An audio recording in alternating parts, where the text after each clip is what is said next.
घरे जब शादी ब्याह पड़े तो 1 महीना पहले से चावल बनावे लोग, आटा चाले लोग, गेहूं धोवे लोग, माता बहनी तक खूब गीत गा गा के करे लोग काम। आजकल जमाना में जहिया शादी ब्याह रहत हो करे 1-2 दिन पहले पता चलत है, काहे कि डिजिटल इंडिया हो गई है, डिस्को हो गई। तो उस समय कोनो भी कार्य करे लोग तो गीत गावे लोग। कैसे गावे लोग कभी जी?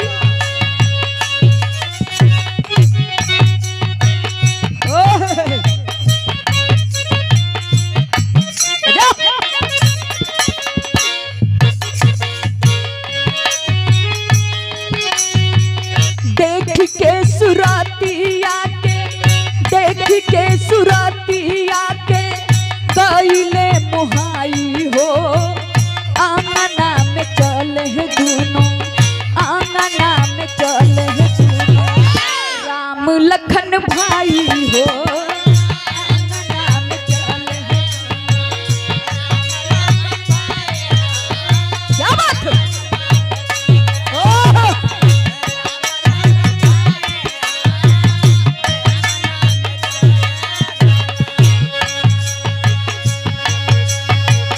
बिटिया माई के दरवाजे पे गई बा, माई से कहत बा कि ये माई तू हर रोज स्वर्ग लोक में रहेलू, तनी आवा है पृथ्वी लोक में देखा ई जनता बड़ी परेशान बा। पैसा ले ले बाबू।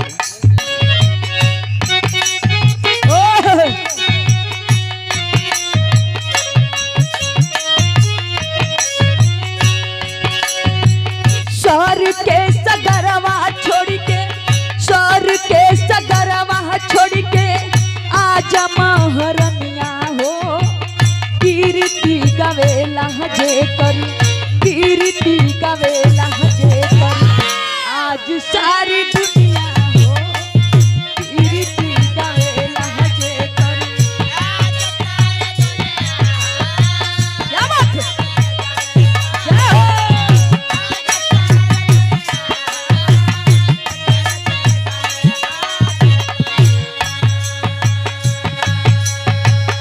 बिटिया बतात बा कि ये माई राउर बड़ा बखान सुन ले बड़ी, राउर बड़ा दानी बड़ी, ई हम नहीं की कहो, ई दुनिया का लोग कहेला कि राउर बड़ा दानी बड़ी, जे भी राउर दरबार में गईलू खाली हाथ कहे का कहे कभी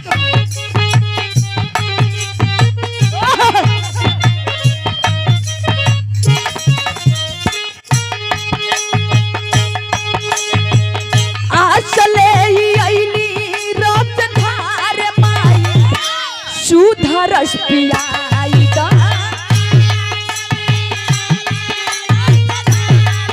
क्या बात है? क्या हो?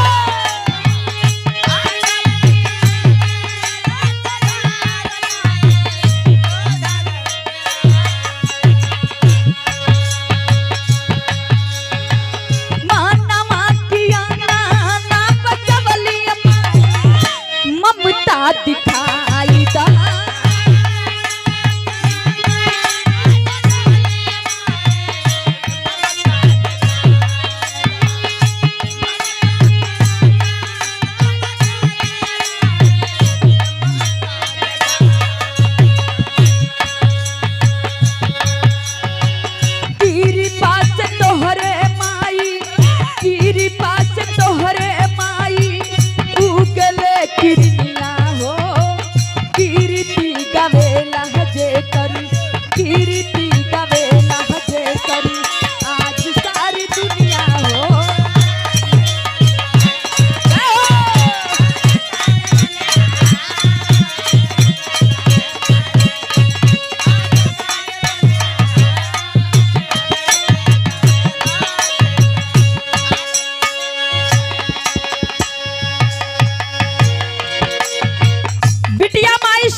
सजावलू तू बनवलू ए माई दिल मन की रात के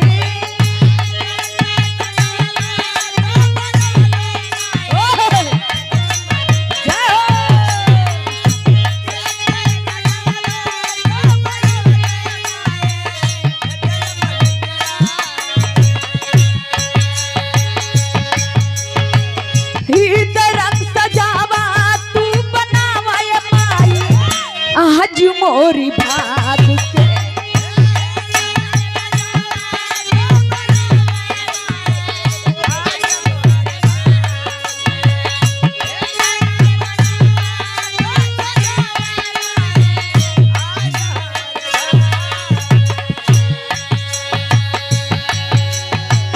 आंसुअन किलो रामन से आंसुअन किलो रामन से धोइला चरनिया हो कीर्ति गवेला हजे करू कीर्ति गवेला हजे करू आज सारी दुनिया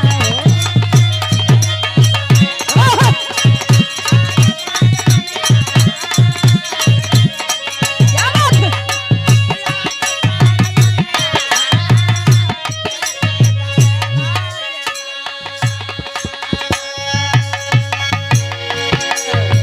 वंदना रात भर गावल जाई दिन भर गावल जाई तब हमने के वंदना बंद काहे कि एकर नाम ही बंद जबरदस्ती एकरा के बंद करे की पड़ेला।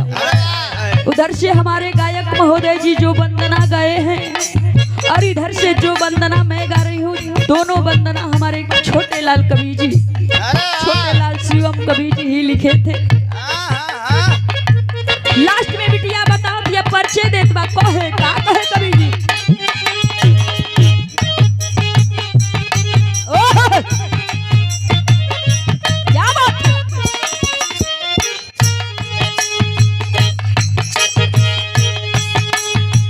स्वर्ग में गणेश राम लाल गए रहिया दिखाई के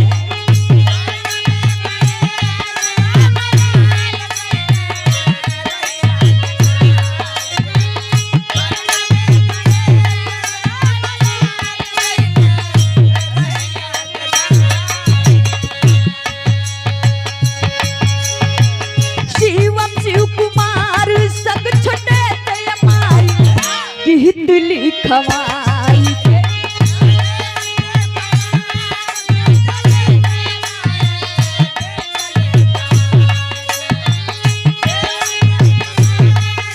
जाओ जाओ